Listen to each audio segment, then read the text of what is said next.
Hi friends, कैसे हैं आप। दोस्तों, रक्षाबंधन की ढेर सारी शुभकामनाएं। दोस्तों, आपको पता है रक्षाबंधन क्यों मनाया जाता है? मुझसे यह सवाल पूछा गया था पीएसपीओ के इंटरव्यू में।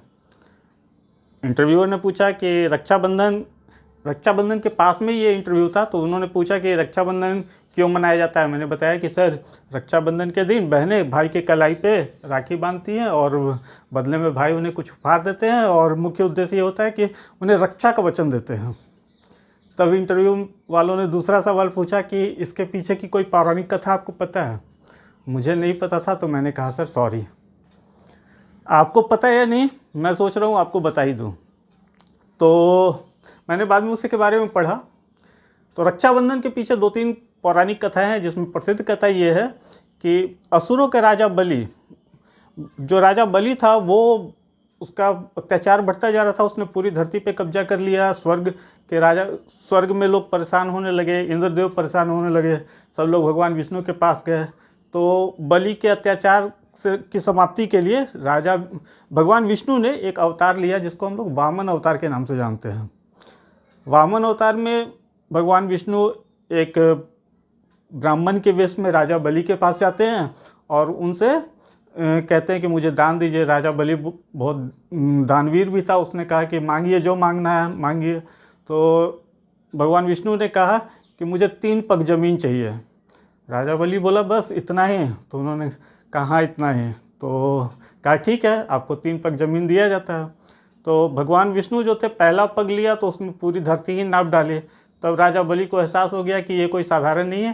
फिर उसे लगा कि ये तो भगवान विष्णु ही है। तो उसने दूसरे पग के लिए अपना शीश जो है वो उनके सामने रख दिया। कहा अब दूसरा पग लीजिए। भगवान विष्णु उसके इस व्यवहार से बड़ा प्रसन्न हुए और उन्होंने उसे आशीर्वाद दिया और कहा कि जाओ, मैं तुम्हें वरदान देता हूँ, मैं तुमसे बहुत प्रसन्न हूँ, जो मांगना है मांग लो। बलि ने कहा कि भगवान, मुझे वरदान के रूप में यह चाहिए कि आप मेरे दरवाजे पे विराजमान रहें।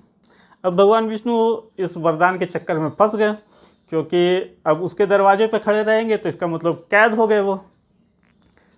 अब राजा बलि मन ही मन खुश था कि भगवान विष्णु को उसने कैद कर लिया। अब उनके तरफ से कोई समस्या नहीं होगी। अब इस कैद में जब थे राजा विष्णु, तो माँ लक्ष्मी बड़ी दुविधा में आ गई। उन्हें लगा कि अब भगवान विष्णु को कैद से कैसे छुड़ाया जाए। तो उन्हें भी पता था कि राजा बलि एक जो है हृदय से अच्छा ही है, मतलब कि दयालु प्रवृत्ति का भी है थोड़ा। तो वो गई वहाँ पे लक्ष्मी माँ और बोली, राजा बलि के हाथ में कलाई में राखी बांधी और उन्हें अपना भाई बना लिया। और जब कलाई में राखी बांध ली, भाई बना लिया, तो जो बलि था वो बोला, उपहार स्वरूप आपको क्या चाहिए? तो उन्होंने भगवान विष्णु को मांगा अपने उपहार स्वरूप। तो भगवान विष्णु उस तरह से कैद से आज़ाद हुए राजा बलि के, असुरों के राजा बलि के। इस कहानी में मतलब यही कहानी जो है ये रक्षाबंधन की शुरुआत मानी जाती है। और फिर द्रौपदी और कृष्ण की भी है कि जिसमें कृष्ण भगवान की उंगली कट गई थी, तो द्रौपदी ने उसे अपने साड़ी के पल्लू से बांधा था उनकी उंगली को। उस तरह से भी रक्षाबंधन की शुरुआत हुई। यही सब जो कहानियाँ हैं ये रक्षाबंधन की पौराणिक कहानियाँ हैं। तो कैसी लगी आपको ये कहानी, कमेंट करके बताइएगा। अच्छी लगी चैनल को लाइक करें, शेयर करें, सब्सक्राइब करना नहीं भूलें। Okay, bye.